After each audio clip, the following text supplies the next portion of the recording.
Hello नमस्कार दोस्तों, स्वागत है सभी का आर के स्टडी में। दोस्तों आज हम सीखने वाले हैं भारतीय संविधान के कुछ भाग। ये भारतीय संविधान के जो भाग हैं आपकी परीक्षा में अक्सर पूछे जाते हैं। तो चलिए देखते हैं कि भारतीय संविधान के कितने भाग हैं और कौन कौन से भाग हैं।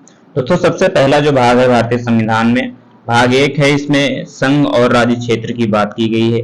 संघ और राज्य क्षेत्र का जो इसमें बात हुई है, इसमें 28 राज्य और 8 केंद्र शासित प्रदेशों के विषय में विस्तार से बताया गया है।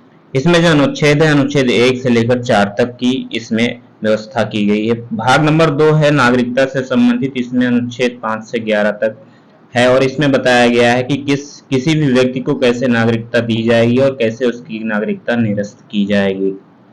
भाग नंबर 3 है मौलिक अधिकार।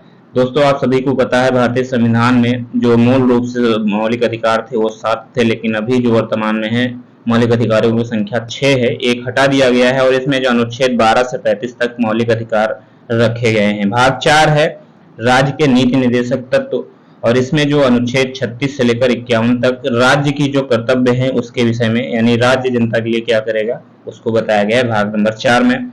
भाग नंबर 4 का है मौलिक कर्तव्य, जो एक संशोधन के द्वारा जोड़े गए हैं। अनुच्छेद 51 का में इसको रखा गया है। भाग नंबर 5 है संघ सरकार। संघ सरकार में आपका न्यायपालिका, संघीय न्यायपालिका, राष्ट्रपति, प्रधानमंत्री ये सब आते हैं। अनुच्छेद 52 से लेकर 151 तक इसमें व्यवस्था की गई है। अगर हम बात करें कार्यपालिका की संघ में, तो अनुच्छेद 52 से 78 तक इसमें दिया गया है कार्यपालिका के विषय में, जिसमें प्रधानमंत्री और राष्ट्रपति के विषय में इसमें बताया गया है। अध्याय 2 है संसद। अध्याय 2 में संसद दिया गया और संसद का जो अनुच्छेद 79 से लेकर 122 तक इसमें रखा गया है। अध्याय नंबर 3 है राष्ट्रपति की विधायी शक्तियां, यानी कि अध्यादेश जारी करने की जो शक्ति है अनुच्छेद 123 में राष्ट्रपति को दी गई है। अध्याय 4 है संघ की न्यायपालिका। अनुच्छेद 124 से 147 तक इसमें दिया गया है, यानी कि सुप्रीम कोर्ट के विषय में अनुच्छेद 124 से 147 तक इसमें व्यवस्था की गई है। अध्याय 5 है भारत के नियंत्रक एवं महालेखा परीक्षक, यानी कि सीएजी के विषय में बताया गया है अनुच्छेद 148 से 151 तक। यानी ये भाग नंबर जो आपका 5 था उसमें ये सारे भाग इसके दिए गए हैं। अगला भाग आपका हो जाएगा भाग नंबर 6 राज्य सरकार के विषय में। जिस प्रकार से केंद्र सरकार में कार्यपालिका, न्यायपालिका और सीएजी है, उसी प्रकार से राज्य सरकार में भी कुछ पद होते हैं। जैसे अनुच्छेद 152 से 237 तक राज्य सरकार को इसमें व्यवस्थापित किया गया है, वर्णन इसमें है। अध्याय 1 में साधारण अगर देखा जाए 152 से 237 तक इसमें दिया गया है। कार्यपालिका अनुच्छेद 153 से 167 तक है। दोस्तों अध्याय 3 में है राज्य का विधानमंडल, यानी कि जो विधानसभा और विधान परिषद होती है, इसके विषय में 168 से 212 में इसका वर्णन किया गया है राज्य विधानमंडल का। भाग नंबर 4 है राज्यपाल की विधायी शक्तियां, यानी जिस प्रकार से 123 में राष्ट्रपति अध्यादेश जारी कर सकता है, उसी प्रकार से राज्यपाल भी अनुच्छेद 213 के तहत राज्य में अध्यादेश जारी कर सकता है, यानी विधानसभा में या विधानमंडल में अध्यादेश जारी कर सकता है। अध्याय 5 है राज्यों के उच्च न्यायालय, यानी जिस प्रकार से संघ में सुप्रीम कोर्ट है, उसी प्रकार से प्रत्येक राज्य में एक उच्च न्यायालय भी होगा और उच्च न्यायालय की व्यवस्था अनुच्छेद 214 से 232 तक की गई है। इसी प्रकार से अध्याय 6 है अधीनस्थ न्यायालय, यानी जो राज्य में उच्च न्यायालय होते हैं उनके अधीनस्थ न्यायालय भी होते हैं, जैसे कि डिस्ट्रिक्ट कोर्ट होता है प्रत्येक जिले में, तो वो सब अधीनस्थ न्यायालय के अंतर्गत आते हैं। इसमें 233 से 237 तक अनुच्छेद रखे गए हैं। भाग नंबर 7 है राज्यों से संबंधित पहली अनुसूची का खंड खा, जिसे निरस्त कर दिया गया और ये अनुच्छेद 238 था और अनुच्छेद 238 भी अब निरस्त हो गया, यानी भाग 7 जो है अब वो निरस्त कर दिया गया है पूरी तरीके से। भाग 8 में है संघ राज्य क्षेत्र, यानी जो यूटी होते हैं, यानी केंद्र शासित प्रदेश हैं, केंद्र शासित प्रदेश जो 8 मैंने अभी शुरुआत में बताए थे, उसके विषय में जो वर्णन किया गया है अनुच्छेद 239 से 242 तक किया गया है। भाग 9 है पंचायतें, ये अनुच्छेद 243 से 243 ओ तक इसमें व्यवस्था की गई है पंचायतों की।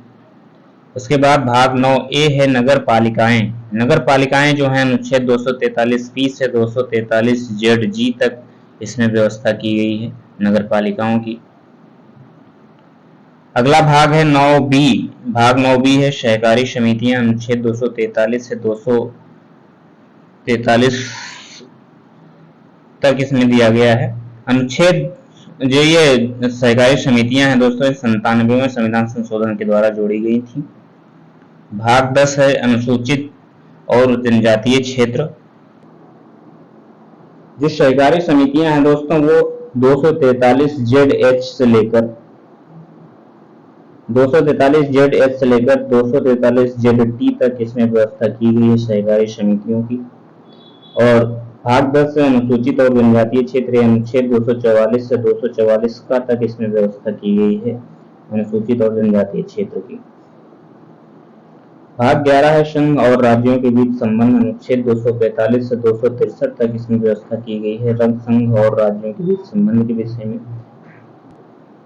भाग 11 का अध्याय 1 है विधायी संबंध। विधायी संबंध जो होते हैं 245 से 255 के बीच रखे गए हैं अनुच्छेद 245 से 255 में।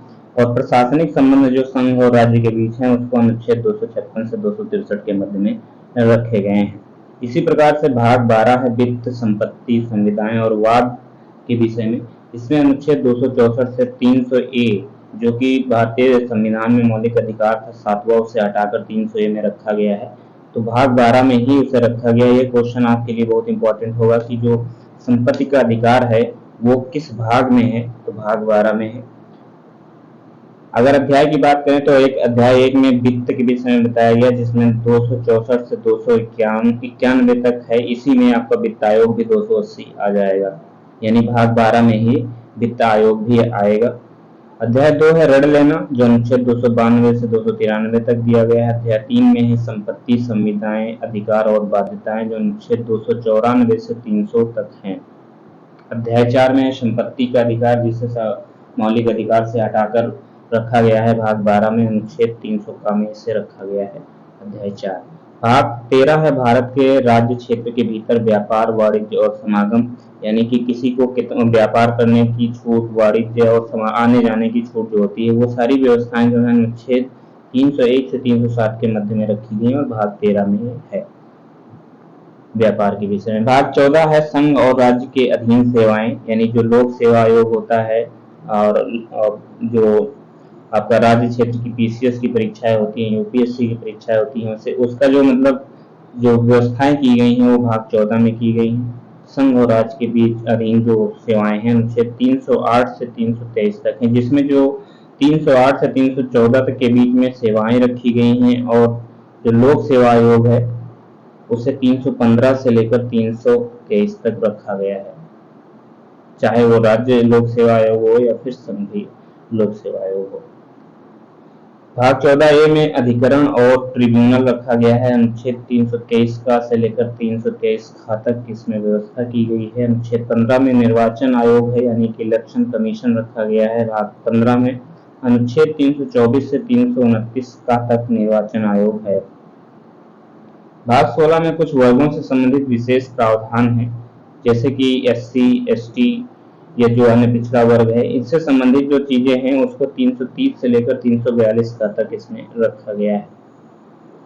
भाग 17 में राजभाषा है जिसे अनुच्छेद 343 से लेकर 351 के बीच में वर्णित किया गया है राजभाषा को। और अध्याय 1 जो अगर बात करें तो इसमें संघ की भाषा दी गई है यानी केंद्र की भाषा दी गई है 343 से लेकर 344 तक।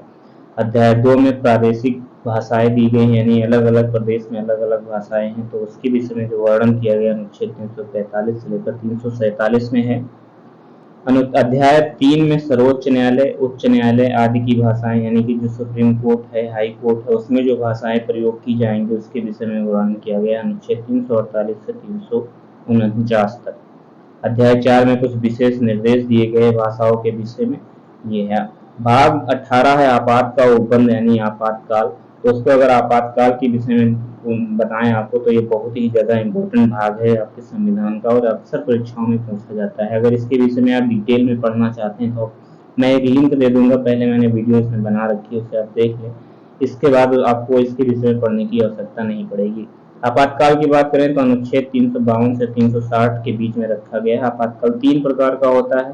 पहला है राष्ट्रीय आपातकाल जो अनुच्छेद 352 में है, दूसरा है राष्ट्रपति शासन जो अनुच्छेद 356 में है और तीसरा है वित्तीय आपात जो अनुच्छेद 360 में है। वित्तीय आपात अभी तक लगा नहीं है भारत में एक बार भी।